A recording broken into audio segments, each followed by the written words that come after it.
बिस्मिल्लाहिर्रहमानिर्रहीम। अस्सलाम वालेकुम माय डियर स्टूडेंट्स। आज हम फर्स्ट इन मैथ के चैप्टर नंबर 11 की एक्सरसाइज 11.1 करेंगे। तो इस एक्सरसाइज को समझने से पहले हम इसके चंद एक्सपॉइंट्स पर गौर कर लेते हैं।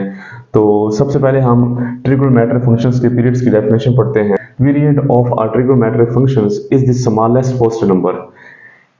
पीरियड ट्रिग्नोमेट्रिक फंक्शंस का एक सबसे छोटा नंबर होता है when added to the original circle measure of an angle। जब हम फंक्शंस के एंगल में इस पीरियड्स को, इस नंबर्स को ऐड करते हैं तो given the same value of function, तो फंक्शन की वैल्यू क्या रहती है हमारे पास, सेम ही रहती है। जैसे कि हमारे पास अब साइन फंक्शन है। अब साइन फंक्शन की जो वैल्यू होती है साइन 30 इज इक्वल टू होता है 1/2 के। अगर हम साइन 30 में हम 360 हम अगर ऐड कर दें तो हमारे पास क्या होगा, 360 को अगर हमने ऐड किया तो हमारे पास बन गया 390 डिग्री हो गया।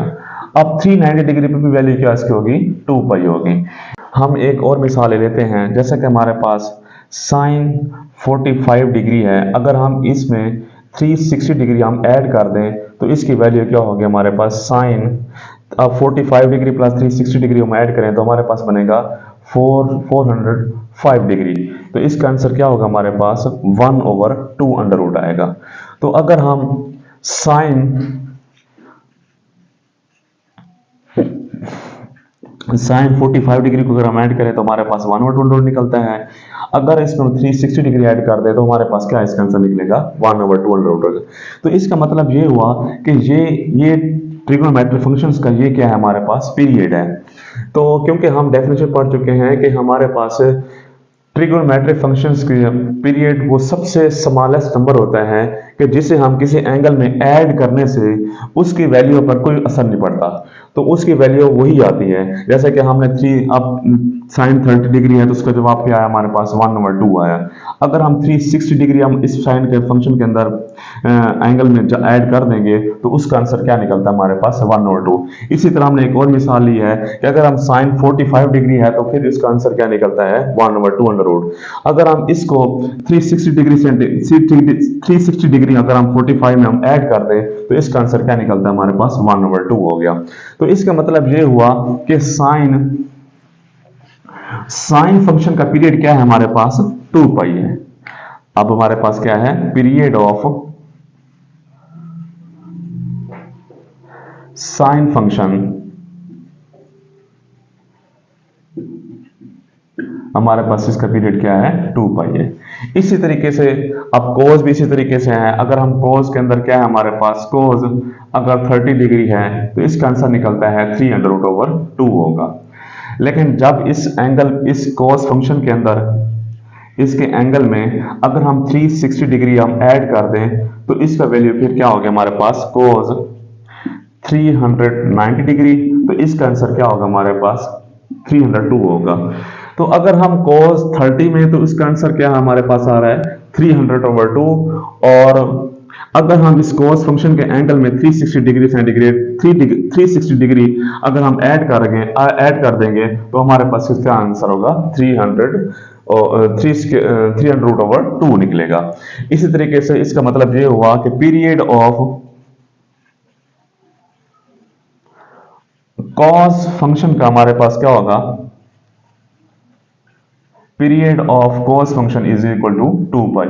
इसी तरीके से अब इसका जो रेसिप्रोकल है, जो इसका उल्ट होता है, वो जैसे कि हमारे पास साइन जो रेसिप्रोकल है वो हमारे पास क्या होता है, कोसिकेन हो गया। और cos का जो रेसिप्रोकल होता है, उल्ट होता है, वो क्या है हमारे पास, सीकेन हो गया। अब हम चलते हैं टेन की तरफ। अब टेन जो हमारे पास टेन 30 डिग्री होता है 1/3 अंडर रूट होता है। अगर टेन के अंदर हम 360 डिग्री, अगर हम टेन के अंदर 30 डिग्री प्लस 180 डिग्री हम इसमें ऐड कर दें तो इसका हमारे पास क्या होगा, हमारे पास इसको हम अगर ऐड करें तो हमारे पास क्या बनेगा, 210 आ गया। तो इसकी वैल्यू भी क्या होगी हमारे पास, 1/3 डिग्री हो गया। तो अब साइन फंक्शन में क्या है कि अगर आप 180 डिग्री ऐड करते हैं तो उसका आंसर क्या होगा हमारे पास, 1/300 निकलेगा। तो इसी तरह मतलब ये tan के फंक्शन में क्या है भला, अगर आप 180 पुट करेंगे तो उसके जो एंगल है उस पर कोई फर्क नहीं पड़ेगा। जो tan 30 डिग्री पे इसका आंसर आ रहा है 1/3 तो tan 180 में ऐड करने के बाद यानी कि tan 210 डिग्री पे 1/3 आ जाएगा। तो इसी तरीके से अब tan का पीरियड क्या होगा हमारे पास, पाई होगा। tan का पीरियड हमारे पास क्या होगा, पाई। तो अब एक बात समझ आ गई कि ट्रिग्नोमेट्री और उसके बाद क्या है इसके पीरियड।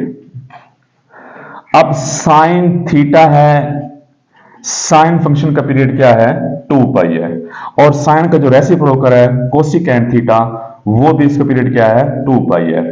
और इसी तरीके से अब cos थीटा है तो उस फंक्शन का क्या है हमारे पास पीरियड क्या होगा, इसका भी 2 पाई होगा। और सीकेंट थीटे का भी पीरियड क्या होगा 2 पाई होगा। जबकि टेन थीटे का पीरियड क्या है हमारे पास पाई है, और इसी तरीके से कॉट थीटे का पीरियड क्या होगा वो भी पाई होगा। अब इस थीटा यानी कि इस एंगल में आप 2 पाई ऐड करने से इस साइन के फंक्शन पे फंक्शंस में आप एक नंबर ऐड करने से उसकी वैल्यूज पर कोई फर्क ना पड़े तो वो उस ट्रिग्नोमेट्रिक फंक्शंस का क्या होगा, पीरियड होगा।